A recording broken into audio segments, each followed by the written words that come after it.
Hi everyone, welcome back to Suma kitchen.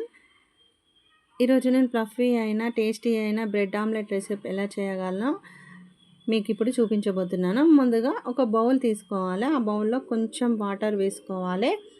వాటర్ని ఎందుకు వేసుకున్నానంటే మన అల్లం వెల్లుల్లి పేస్ట్ను వేసుకున్నప్పుడు వాటర్లో కొంచెం లూజ్గా అవుతుంది.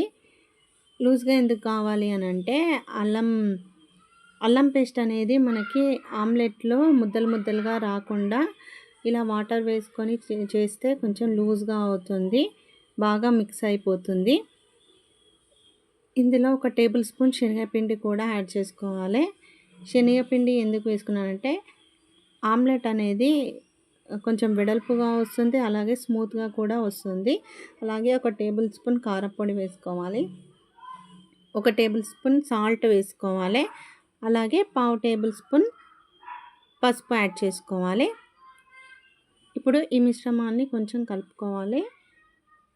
ఇందులో ఒక 2 నుంచి 3 పచ్చిమిర్చి ముక్కల్ని సన్నగా తరిగి పెట్టుకోవాలి. అలాగే ఆనియన్ ముక్కల్ని కూడా సన్నగా కట్ చేసి వేసుకోవాలి. ఈ మిశ్రమాన్ని బాగా కలుపుకోవాలి. ఈ మొత్తం మిశ్రమం బాగా మిక్స్ అయ్యేంత వరకు మనం కలుపుకున్న తర్వాత ఎగ్స్ ఉంటాయి కదా, ఎగ్స్ను మనం ఇందులో వేసుకోవాలి.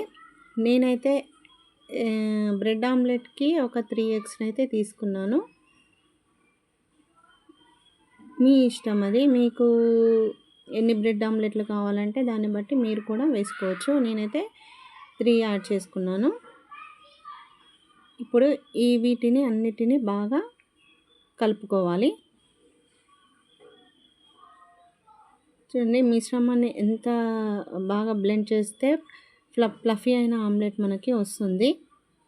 ఒకటే వైపుకు మనము బాగా కలుపుకున్నాం అనుకోండి, చాలా స్పాంజ్ లాగా ఫ్లఫీగా ఆమ్లెట్ మనకు రెడీ అవుతుంది. ఇప్పుడు ఆ మిశ్రమాన్ని పక్కకు పెట్టుకున్న తర్వాత మనం స్టవ్ వెలిగించుకొని ఒక ప్యాన్ పెట్టుకోవాలి. ఆ ప్యాన్ పైన కొంచెం ఆయిల్ని వేసుకోవాలి. ఆయిల్ హీట్ ఎక్కిన తర్వాత మనకి బ్రెడ్ స్లైసెస్ ఉన్నాయి కదా, బ్రెడ్ స్లైసెస్ని తీసుకొని మనం పక్కన పెట్టుకున్న మిశ్రమంలో కొద్దిగా డిప్ చేసి మనం ప్యాన్ పైన వేసుకోవాలి. చూడండి, నేను ఒకటేసారి 2 ఆమ్లెట్లను వేసుకున్నాను. ఒక 2 సెకండ్ల తర్వాత ఒక వైపుకు తిప్పేసుకోవాలి. స్టవ్ను మీడియం ఫ్లేమ్లోనే ఉంచుకోవాలండి, ఎందుకంటే ఆమ్లెట్ అనేది మనకి ఉడకాలి కదా. తర్వాత లైట్ గోల్డెన్ కలర్ వచ్చిన తర్వాత మనము బ్రెడ్ ఆమ్లెట్ను తిప్పేసుకోవాలి. ఇది కూడా 1 నుంచి 2 నిమిషాల వరకు ఉంచుకున్న తర్వాత మనము సర్వ్ చేసుకోవాలి. చూడండి, ఇంత తీస్తుంటేనే ఫ్లఫీగా అనిపిస్తుంది మనకి. నేను ఇప్పుడు ఈ ప్లేట్లోకి సర్వ్ చేసుకున్నాను. చూడడానికి బ్రెడ్ ఆమ్లెట్ అనేది చాలా ఫ్లఫీగా మెత్తగా చాలా బాగా వచ్చింది. వీటిని మనము సన్న పీసెస్ లాగా కట్ చేసుకోవాలి. చూడండి, చిన్న పీసెస్ లాగా కట్ చేసుకొని మనం ఈవినింగ్ స్నాక్స్ లాగా పిల్లలకి ఇచ్చామనుకోండి, చాలా ఇష్టంగా తింటారు. మనము ఈ ఫ్లఫీ అయిన బ్రెడ్ ఆమ్లెట్ రావాలంటే మనం ఎగ్స్ని ఎంత బ్లెండ్ చేసుకుంటే అంత మెత్తగా సాఫ్ట్గా వస్తుంది.